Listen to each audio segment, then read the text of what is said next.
So yesterday we have discussed about JVM architecture, right?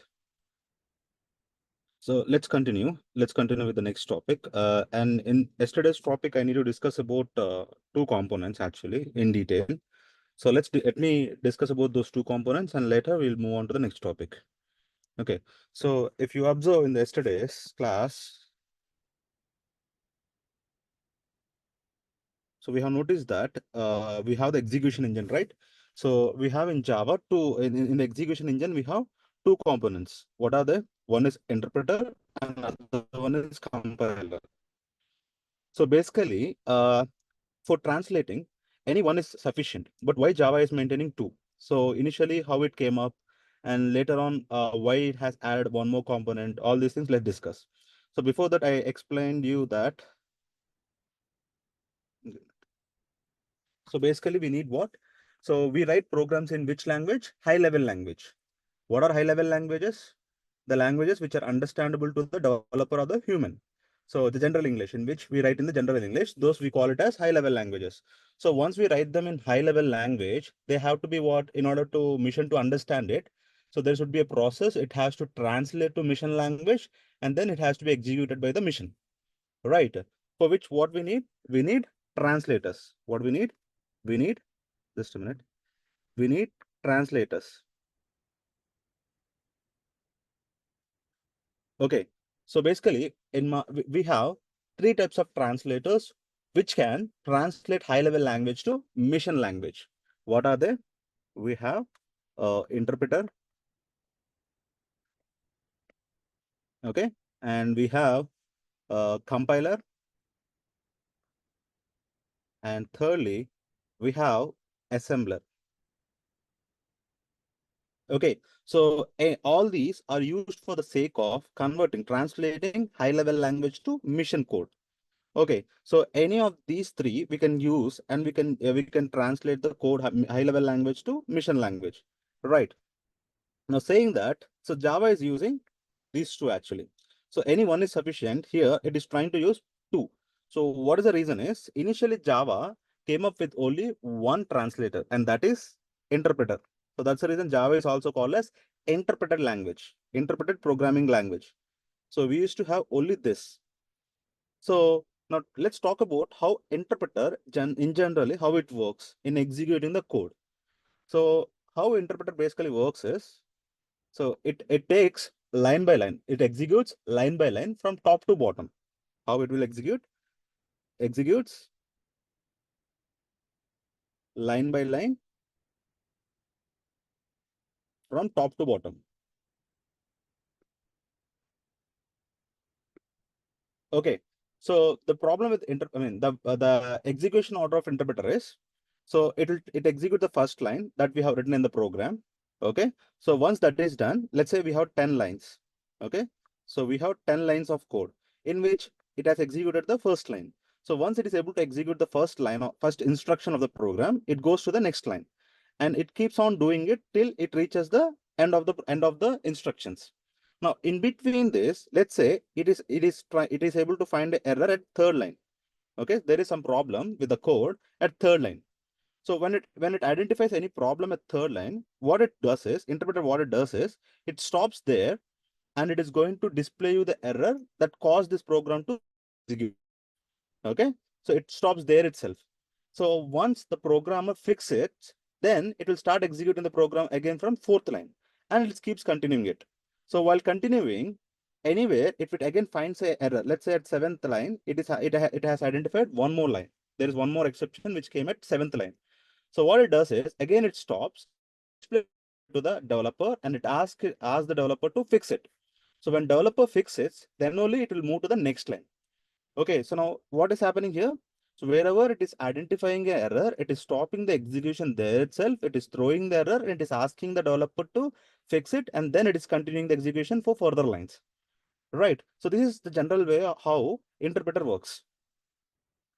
Okay. So with this, there is a problem actually. What is the problem? The execution of the Java program, it is taking more time. So Java is very good. People felt that Java language is very strong. Java is very good. But one of the guy, they saw this problem. Everyone saw this problem. What is the problem? for executing the program, it is taking a lot of time. Okay, so as it is taking a lot of time for executing, so there is a person from called hotspot. Okay, so what this hotspot people felt is, why don't we support Java by providing them a compiler? Okay, so they felt that why don't we provide compiler for Java such that the execution of the Java program will be faster. So what they did, they designed this compiler and they have provided this compiler to Java, asking them to include this also in your JVM such that your JVM will be able to execute the code fastly. So what Java people did, so they are using interpreter, along with that they started using the compiler too. So how compiler executes is, now let's say there are 10 lines. Okay, so let's say in the third line, if it is able to see any error, interpreter will not try, compiler will not try to stop there. Whatever the exception or error it has identified, it will catch it. Means it will maintain a separate container where it will store this particular message in that container, and it will keep on going. So let's say in the seventh line, it is able to find one more error. Now again, what it will do, it will not stop there. It will just copy that particular error into that particular container, and it will keep on continuing till it ends. The program ends. Till the program ends, it will keep on doing it. And once the program compilation is completely done, then it is going to display all the errors or the exceptions that it has encountered throughout the program. Understood, right?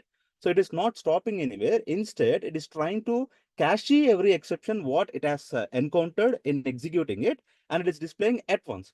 Now, program is able to do what? It is able to identify all the errors that are there in the program in one shot, and is able to fix every problem, and is going to run the program again.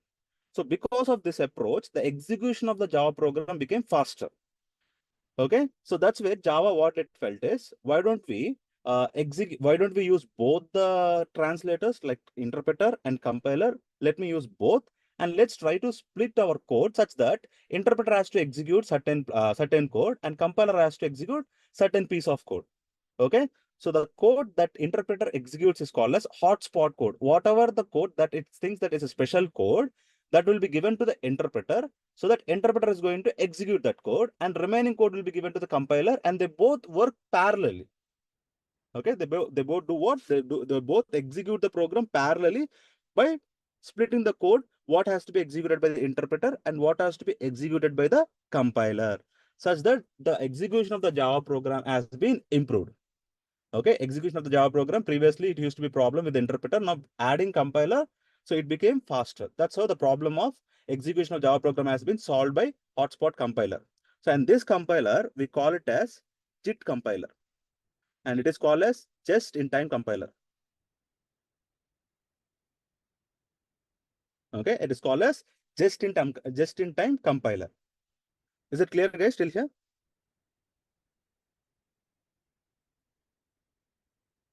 Is it clear, guys? Okay. Right. Okay. Fine. Now let's move to the next topic. Till there, we are able to complete JVM architecture. So that is one piece which is left in the JVM architecture. With that, JVM architecture is done. Okay. Now let's move to the next topic, which is data type.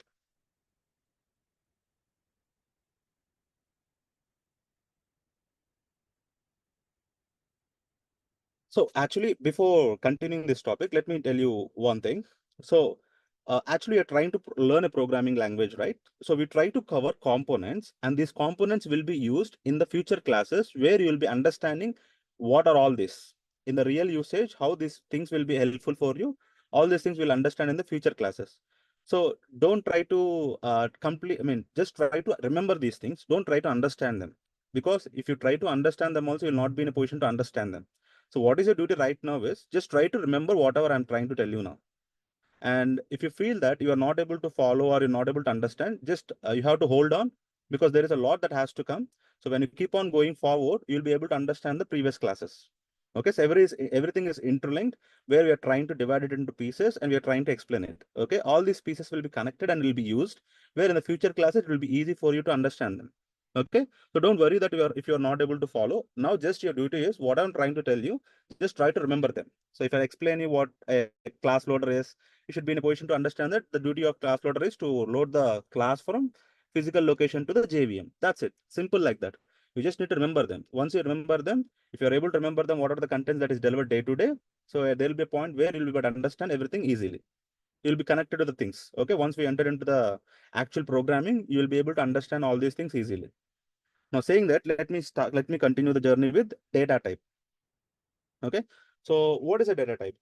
So data types are used to create variables. Why we need, what is a variable? We will understand what it is. Okay.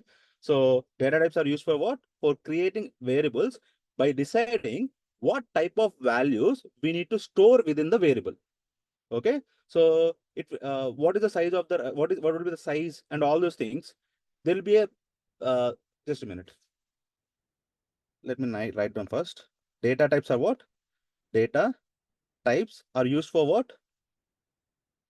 Are used to create the variables. So if you want to create a variable, then we need to create a variable with the help of data type. Okay. So why we need variable? We need variable to store values. Values are nothing but data again. Okay. So variables are the components which we have to use for the sake of storing values, nothing but data. So your programs has to do some operations, right? If your programs has to do some operations, it needs what? It needs data. So if it requires data in programming, the data has to be stored. The data has to be stored somewhere. So in programming, where we will store that data, where we'll store those values. Let's say I wanted to add two numbers. Let's say I want to do some summation of two numbers. So if I have to add two numbers, let's say 10 and 20, first the 10 and 20 should be stored somewhere. If I can store some there, then I'll be able to use that data and I'll be able to do some operations on top of it. Like if I want to do a sum, I'll be able to do it. Now, if I don't have that data, I'll be not able to do anything, right? So program requires what? Program requires data, nothing but values. If program requires values means where in programming we will store that data, means where we will be able to save that data is nothing but inside the variables. Now, if I need a variable for storing data means what is that first I need? I need a data type. If I have to create a variable, means if I want a variable, first it has to be created. If it has to be created means first what should I do? I need to mention the data type to it. Okay, so data types helps us to create variables, whereas variables helps us to store the values, where the data will be used by the programs to perform the operations. Got it? So data types are used to create what? Variables to store values. Now, generally, when it comes to data, data is classified into two categories, right? Data in generally, it will be classified into two categories. What are they? We'll have data of two types. What are they? Numbers and characters. Am I right? So we'll have data which will be resembled in numbers and characters, A to Z, and symbols.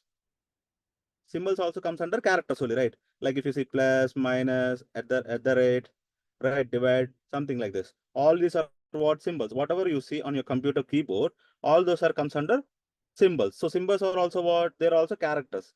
Basically, your data will be classified into what? Two categories, numbers and characters. So anything will be a data, and any data we need to perform operations means we need variables to store it. And variable requires what? Data type for creating that variable. So now these data types, basically what happened based on the numbers and characters. So these are classified into three categories.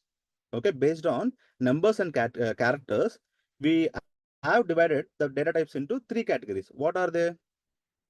The first we call it as, sorry, they are totally classified into three categories. The first thing we call it as primitive data types. The first category we call it as primitive data types. Okay. So what are primitive data types? Primitive data types are the basic data types or fundamental data types. So which are used to store single value. What is that? Primitive data types are the data types which are used to store basic data types or fundamental data, and they are used for the sake of storing a single value. What is single value? Let's say 10. It is a single value. Let's say 10 comma 20. Is it a single value or they are multiple values? They are multiple. This is one value and this is one value. Now what I'm trying to say, primitive variables are the data types which are going to store a single value. Now if you create a primitive type, then you will be able to store what? A single value only. You cannot store 10 and 20 both. You cannot store them. You can only store either 10 or you can store either 20. Got it right? So that is primitive data types. What are primitive data types? Primitive data types are the basic data types. Are the basic data types or fundamental data types.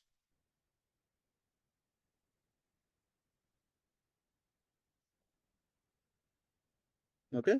So they are called as fundamental data types. So which are used for what? Which are used for storing a single value. Which are used for storing a single value. Okay.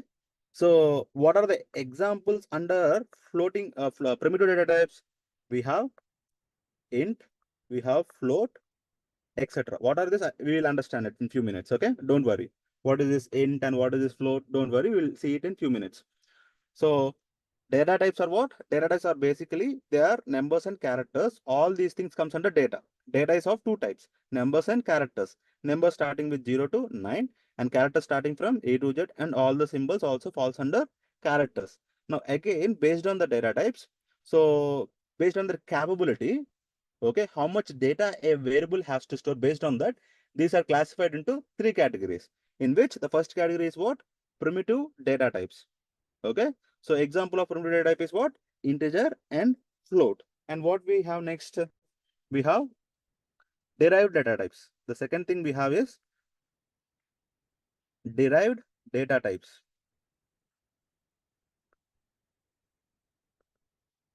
Okay, so what are derived data types? Are nothing but they are predefined data types. What is predefined means? You are not going to tell the type. The types are already defined by the programming language itself.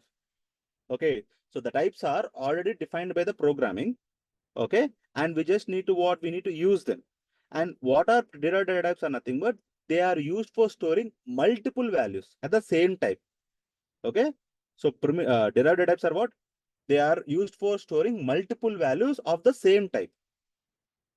Okay, so primitive is what? Primitive is used for storing a single value, right? Whereas derived data types are predefined data types, which are used for storing multiple values of same type.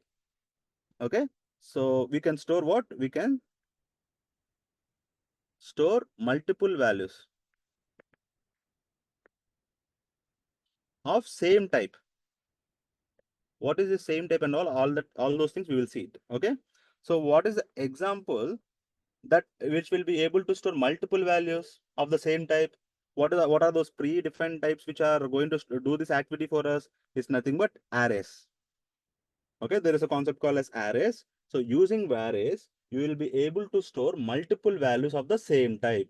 Whereas primitives will do what? It will be able to hold only one value. Now, if I want to store 10, 20, 30, all are what? All are of same type. All are what? Integer types. Okay, if all are integer types and I have multiple values and those values has to be stored as a single unit means, then you have to go for using derived data types.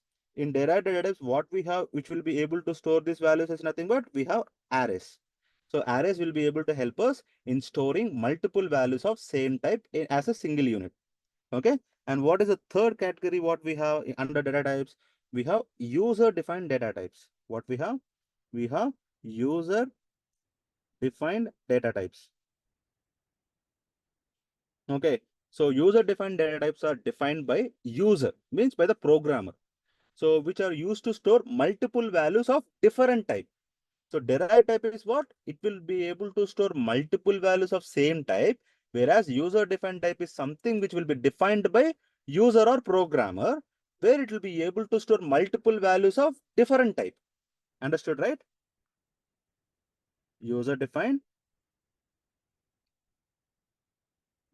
types are what? User defined types are defined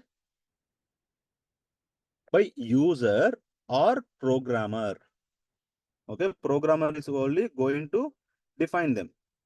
So which are used for what? Which are used to store multiple values, which are used to store multiple values of different types. Like let's say I have a number, okay, which is an integer number. I have one more number, which is of decimal number. Okay, I have one more value, which is a string. Okay, let's say ABC. Okay, so I have different type of data and I have multiple values. All these are what? Multiple values, right? And if you check, they're all of not same type. There are different types. All these are what? Different types. If you have multiple values and the types are different. So to store them, what we need? We need user defined types. And user defined types are always going to be created and defined by whom? By user or by programmer. User or programmer. He is the person who is going to decide how that type, what it has to store, what values it has to store, what type of values it has to store. This will be defined by user. Okay, so this is about data types. Now, primitive data types, they are again divided into 4 categories. What is that? Primitive data types in Java, they are classified into 4 types. What are they? Let me tell you what, first of all, you know what is primitive data type, right? What is primitive data type? What is primitive data type, guys? Store only single. Right. So which will store only a single value. So primitive data types are basic data types or fundamental data types which are used to store a single value. So under this category, under this primitive category, we have totally 8 primitive data types. Okay. So we have 8 primitive data types which are classified into 4 categories.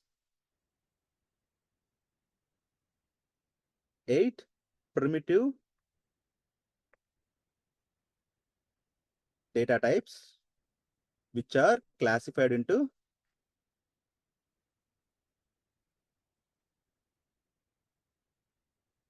4 categories. Okay. So the first category we call it as integer category. What is it? Integer category. And the second we call it as floating point category. Floating point category. And thirdly, we have character category. Try to remember these things. Okay. No need to understand these things. Just try to remember these things.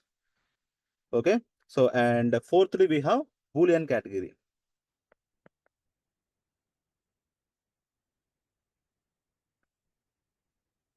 Okay. So these are the different types of, 1 second.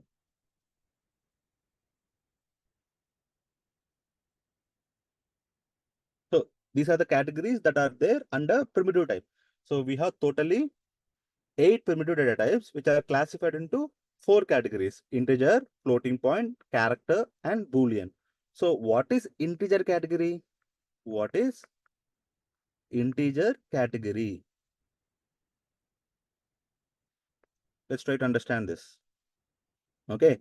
If we write any number, either positive number or negative number without a decimal part, then it is called as an integer number. What is it? If we write any number, okay, any number, it could be either positive or negative, either positive or negative. What? Without any decimal symbol, without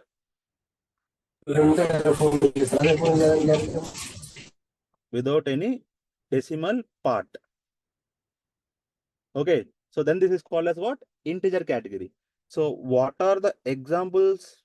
What is the example data that falls under integer category? So I have 10. So can I say 10 as an integer? Yes, you can say, because it is not having any decimal point. It is not having this. This is called as decimal point. Okay, so we will not have what? 1 second.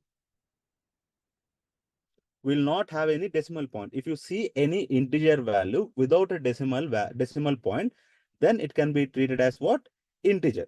So now I have minus 70. Can I treat this as an integer value? Yes, it can be treated because either positive number or negative number. Both can be treated as integer values if it is not having a decimal. Understood, right? So 23, 35, 70, 1 lakh. So all these things, etc. Anything can be treated as integer value. A integer value is nothing but a number which is not having a decimal point. Okay. Such types of numbers are called as integer category numbers. Okay. So for storing these integer values, okay, for storing this kind of integer values, we have what? We have totally 4 data types. Okay. How many data types are introduced? So data types are what? Data types are, as I told you, data types are what? Which are going to create the variables. Using data types, we can create variables. So after creating a variable, inside that variable, we will be able to store a data. Now, if a variable has to store a data, the data, which data can be stored in that particular variable has to be decided by the data type. Okay, so for which we are trying to understand this now. So what we have under integer category, so Java has provided 4 data types. Okay, they are predefined. These data types are predefined data types. So these are all provided by Java itself. So how many they have provided for integer? They have provided 4. What are they? We have what? We have totally 4 types. 4 data types under integer. What are they? The first one is, let me try to write it in a table wise. The first data type is what? Byte. We have what? We have a data type called as byte. So this byte is having a size. So byte is having a size. What is the size of byte? Is nothing but 1 byte. The byte size is 1 byte, which means that you will be able to store 8 bits. Okay. So in 1 byte, we can store how many values? We can store 8 bits actually. Okay, in 1 byte we can store 8 bits. So do you know the sizes of in computer? We try to measure the data in terms of bytes. In terms of what? In terms of byte. So when I say byte, byte is nothing but 8 bits. Byte is nothing but 8 bits. So how it will be generally represented is there will be a memory location which will be created like this. And for 8 bits means it will try to divide this block into 8. 1, 2, 3, 4, 5, 6, 7, 8. So we have 8 bits. So each one will be a bit. In each bit, we'll be able to store a value, either 1 or 0. In each bit, what we'll be able to store? We'll be able to store either 0 or 1. 0 or 1 like this. So 8 bits will be divided like this. So byte size is what? 1 byte, which means that 8 bits. So this is the 8, these are the 8 bits we have.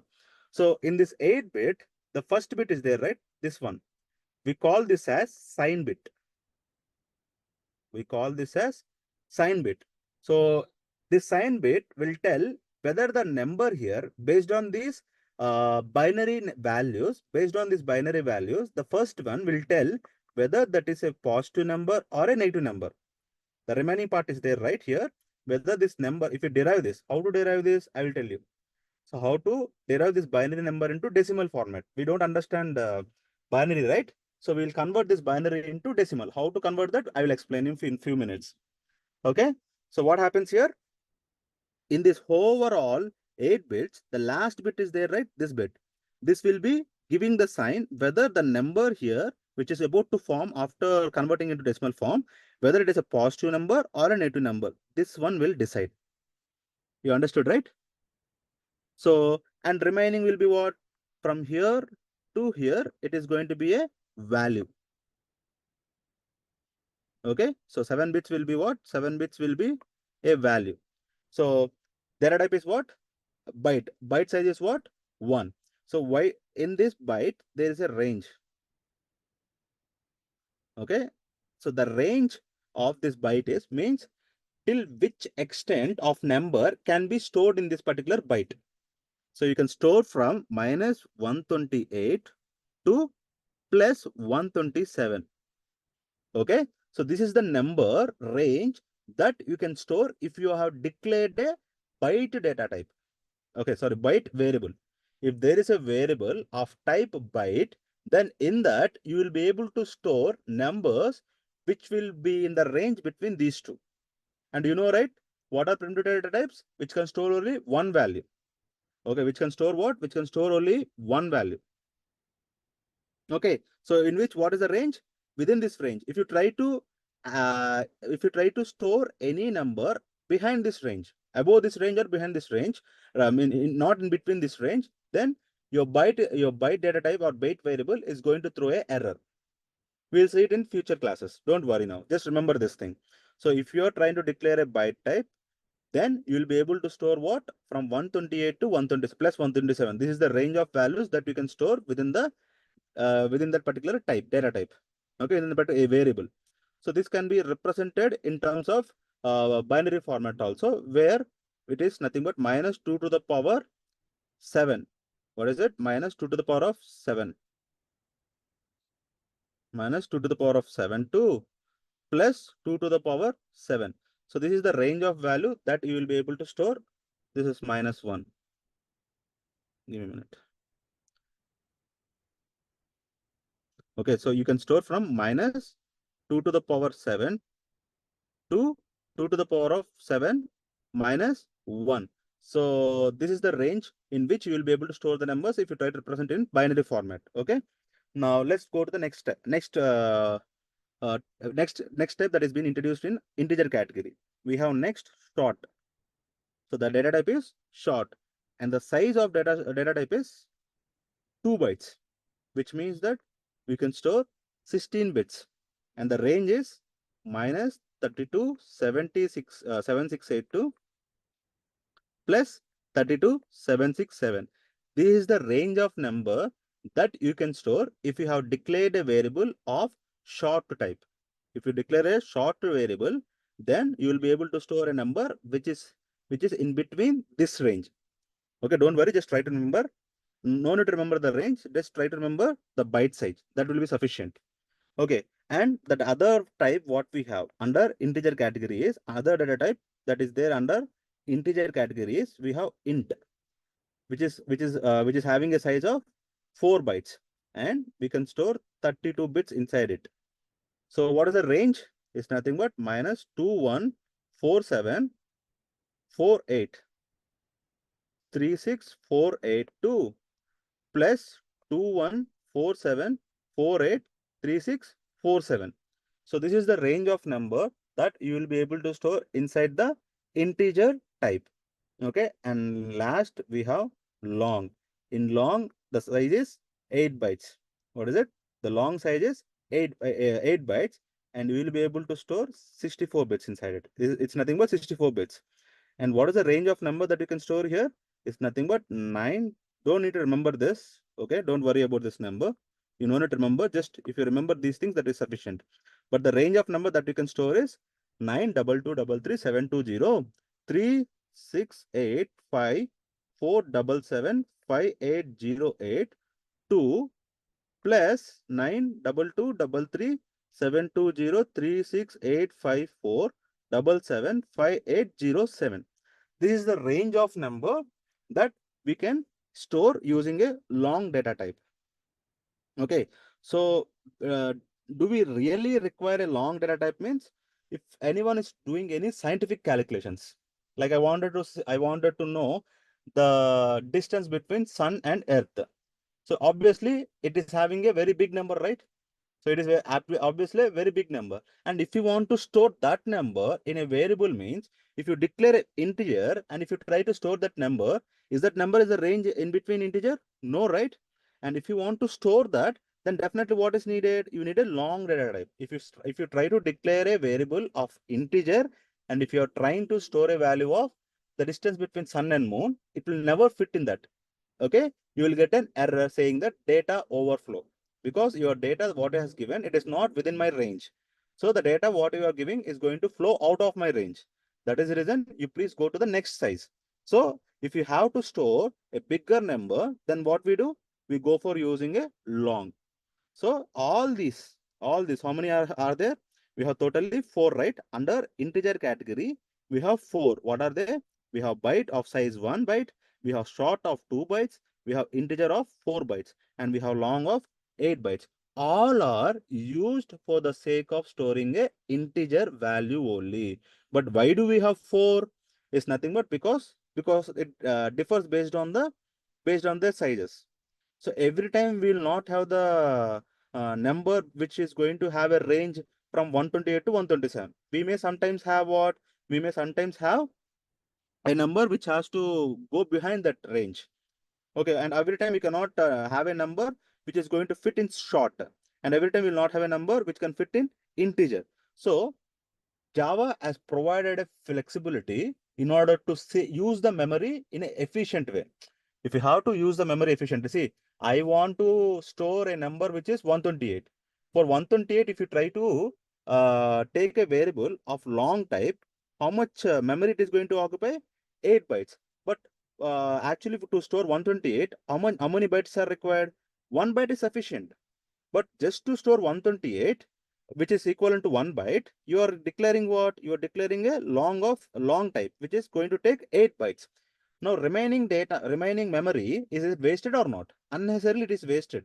So, to use the memory efficiently, as I told, Java is a strong programming language. So, it is a robust programming language. It is a strong programming language. So, what it did is, in order to maintain the memory efficiently, it has provided us these many data types. So, based on our number, we can declare the type and we can use the memory efficiently. So that's the only reason we have 4 data types. But 4 are used for the sake of what? Storing a integer value, and it will be able to store how many values at a time? It can store only one value at a time. Okay. Now next we have what? Next category we have floating point category. Next we have floating point category. So in what is floating point category? If you want to write a number, either positive number or a negative number, and which is going to have a decimal part. Okay, so we have a positive or negative number with decimal part. Okay, so then we have to use what? Then we have to use floating point category. We have to use what? Floating point category. So what are decimal numbers? What are all the numbers that can fall under decimal? What are the example numbers? Let's say I have 10.7. So can I call this number as a decimal number? Yes, because I have a decimal point here. Okay, we can use this. We can use, let's say, minus 78.2. Okay, like this, 23.9. So the list goes on. Any number, if it is having a decimal point, if it is having what? A decimal point, such numbers are called as floating point numbers. Now, to store floating point numbers, Java has provided us 2 data types. Okay, Java provided us 2 data types. What are they? We have float. What we have? We have float. Another one we have is what? Double. Again, the same story. Why we have to? Because to use the memory efficiently. And what is the size of float? The size of float in Java is 4 bytes. What is it? The size of float data type is 4 bytes. Okay. And what is the size of double? 8 bytes. Okay. Just try to remember the size. No need to remember the range. Okay. So we will be in a position to derive this range using a formula. I will explain you in the future classes. Don't worry about it now. So what floating point is what? To store decimal values. And we have 2 data types which are float and double. So this is also a range. So in float, what is the range of numbers that we can store is 1.4 e to the power of minus 45 to 3.4 e to the power plus 38. Okay. So which means that number of decimals that can fit. Okay, number of decimals that can fit are 7, which means that after this point here, you can have 1, 2, 3, 4, 5, 6, 7. 7 decimals can come here. 7 numbers can come here within this range. That can be fitted here. You understood, right? So in the similar way for double, what we have, the range is 4.9 e to the power of minus 324 to 1.8 e to the power of plus 308. Okay. So how many decimals will fit here? 16. After the zero, you can have 16 digits. You can find 16 digits after the decimal point. You understood, right? So this is the floating point data types. We have two, float and double, each of size 4 bytes and 8 bytes. And this is the range.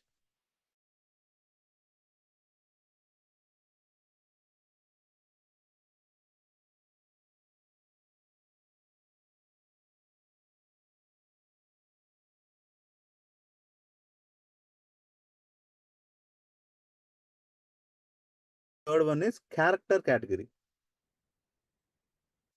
We have what? Character category.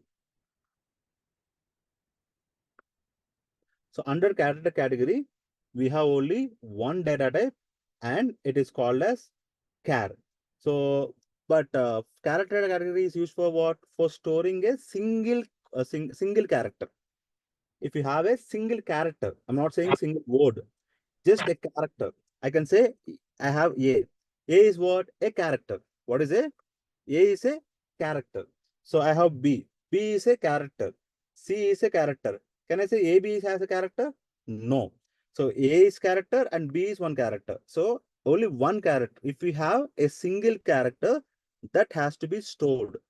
Okay. For storing a single character, then we have to go for using a data type called as character char. What is it? Char. Char is a data type which you have to use for storing a single character. And how to store this? For every character, we need to use what? You need a single quote. Okay, if you are trying to declare a character, then that character should be quoted between what? Single quote. Got it? It could be anything. So like I have a symbol. So this is also a single character. So it has to be what? It has to be represented in single quote. Then that can be treated as what? It can be treated as char category. Okay. So if you want to store a single character, then what is the data type we have to use? We have to use a data type called as char. Okay. We have to use a character called as char and its size is 2 bytes. Its size is what? 2 bytes. And what is the range? 2 bytes means what is the range? Here we are not going to have characters in negative and all those things, right? Only characters we are going to store, right? So it is going to have only a positive sign. So from 0 to 65,535. This is the range of char, char character category, which is nothing but char data type. Got it? So, and later we have what? The last one we have Boolean. Okay, the last one we have what? Boolean category. So basically, there is an interview question on this char compared with the C actually, with C and C++. Basically, this char data type is compared and there is a question which will be asked in the interviews. What it is nothing but in C and C++, this char size is just 1 byte. Okay, in C and C++, the char size is what? Only 1. But in Java, it is 2 bytes. Why Java has taken the char size as 2 bytes? This is one of the interview question that will be asked actually. So the reason why char is only 2, I mean, 1 in C and C++ and why it is 2 in Java is sorry. So basically for data types, we have some representations, English language representations. Okay, there are some standards which who are going to, who has brought up this, who has brought up this standards actually. So what are the standards we have is ASCII standard. Okay, we have ASCII standard, we have Unicode standard. So there are so many standards, UTF 8, like this. There are certain standards based on that the alphabets are being maintained. Okay, so C language follows ASCII code standard. Okay, which means that it will try to store only English alphabets. What it is? It will try to store only English alphabets. So for English alphabets from capital letters to smaller letters, so it will have small letters to capital letters, sorry, A to Z, small letters, A to Z capital letters, and 0 to 9, and all the symbols. Okay, to represent all these things, just 0 to 255 is sufficient. This size is sufficient. Got it? So if you want to store all these things in a some representation, some ASCII representation, so 1 byte will be sufficient, because it is what, 0 to 255. And if you are going to add all these things, it will not exceed it will not exceed more than 255. So that size is sufficient for that. But in Java, Java not only supports English characters, it will support any language. It will support the characters of every language. You can store you can store Hindi characters, you can store English, everything is stored in this. So for storing all the language characters, so 1 byte is not sufficient. We need more than 1 byte. So that's the reason they have defined it as 2 bytes, because in 2 bytes, how many characters we can store? 65,535. Okay. So if you people are not able to understand this, don't worry. Okay. We will see anyhow in the future classes. I'll try to explain it by taking some other example. You'll understand it. But the answer for that question is, so C uses ASCII standard. C uses what? ASCII standard. ASCII standard means it will try to have only English alphabets. For storing English alphabets and symbols, 255 will be sufficient for storing. But whereas Java follows Unicode standard. Unicode standard. So for storing for Unicode, what is that? It supports all the alphabets from every language. It supports Chinese, it supports French, it supports Spanish, it supports English. Everything it will support.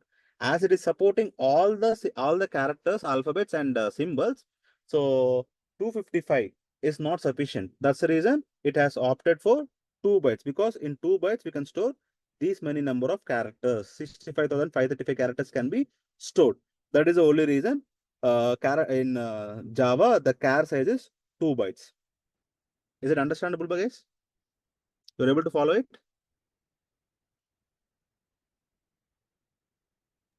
Yes, yes. All right. So the last category what we have is Boolean category. The last category what we have is Boolean category. So under Boolean category, we have only one data type, and it is called as Boolean. Okay. So the size of Boolean depends on JVM. If anyone asks the size of JVM, just say them that it is JVM dependent. Okay, whoever has designed the JVM, it is decided by them. So that's the reason it is going to differ from JVM to JVM, and we cannot tell the size. So the size, if anyone asks what is the size of Boolean, you should be able to say them that it is going to depend on JVM. It is JVM dependent. And what is the range? Is nothing but in this you can store only two values. What are they? True or false. You can store either true or you can store either false. Apart from these two values, you cannot store anything. But you can store at a time only one value. If you're trying to store in a Boolean true, then that value is going to be holded. And if you're assigning again false, and if you're trying to store one more value false, then the true will be taken off and false will be coming into the picture. But apart from these two values, you cannot store anything with the Boolean data type. So Boolean category is what? Boolean category is used for the purpose of storing Boolean values, which are nothing but true and false. And this should be in lowercase only. Okay, every character should be what? In lowercase. See, T is small, R is small, U is small, E is small. In false also, everything is small. Don't try to have anything in capital. If you try to write anything in capital, as I told, Java is what? Case sensitive language. There is a different meaning for capital letters and small letters. Okay. So the format which is using is nothing but to identify this is nothing but all should be in lowercase only. Got it? So this is about primitive data types. Okay. So how many we have? We have totally 8 types. What are they? Byte, short, int, long, float, double, char, and we have Boolean. So totally how many data types came here? 8 data types. So if you have an integer value, if you have a single integer value, and if you wanted to store, So which data type we will choose? I have a integer value and I wanted to store, I want to store that value, a single value. So which data type you will choose? You will choose integer, or you will choose boolean, or you will choose floating point, or you will choose character. Which one you will choose? If it is an integer value, we have to choose integer category. In integer category, how many we have? We have 4. You have to choose either byte, either short or int or long. Only 4. Okay. If you have a decimal number and if you want to store a single decimal value in the variable, then go for using either float type or double type. And if you have a character, which means that if you just want to store a single character within the variable, then go for char category. And I have a boolean value to be stored, nothing but true or false, then go for using a boolean data type. Got it? So this is about data types, about primitive data types, and rest are all are same. Only primitive data types is classified into 4 categories. They are integer, floating point, character, and boolean. Whereas derived data types we will see in the future classes. Okay. So in the future classes we'll talk about arrays. When the lectures about arrays comes, then I will explain about derived and user defined types. Okay. Till here it is clear, guys. Yes, yes, clear. All right. So if I jump into the next topic, it will take time.